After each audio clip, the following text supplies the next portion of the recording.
But cryptocurrency doesn't necessarily need a blockchain.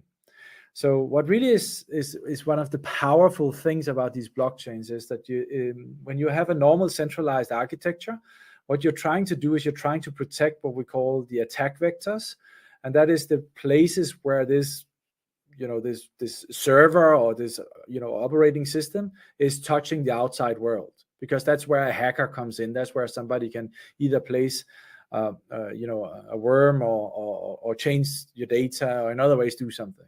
But when you look at the internet today, the internet basically connects with everything. So you really have close to zero value in the modern business world today if you cannot share or work with your data with third parties. I mean, you nearly cannot imagine any model anymore, right? And what we are then doing with the blockchain in terms of the security architecture is we're turning that upside down. And we're saying, well, everybody now have access. So we have an unlimited amount of attack vectors. But to do that, we need to have a layer who protects us, and that's what we call the networking layer.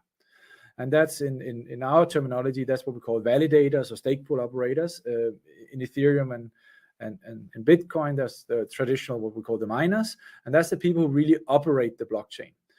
And when you think through the game theory of this, there's different ways of ensuring that you cannot create a consensus or take over 50% of the network and start changing the data or start doing things. And one of the things you want to do is you want to ensure that there is an option, is an optionality. You don't need to have it, but there's an option that you are anonymous.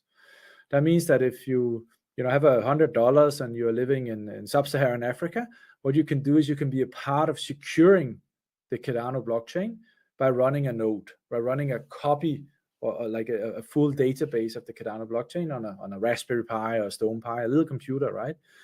But in theory, you could try and do quite a lot to try and find out who is running the majority of stake in the network, and then try and take over the network. That's why Bitcoin is so secure, because Bitcoin has a lot of value and it has a lot of miners. But even in Bitcoin, you see centralization. You have these mining conglomerates.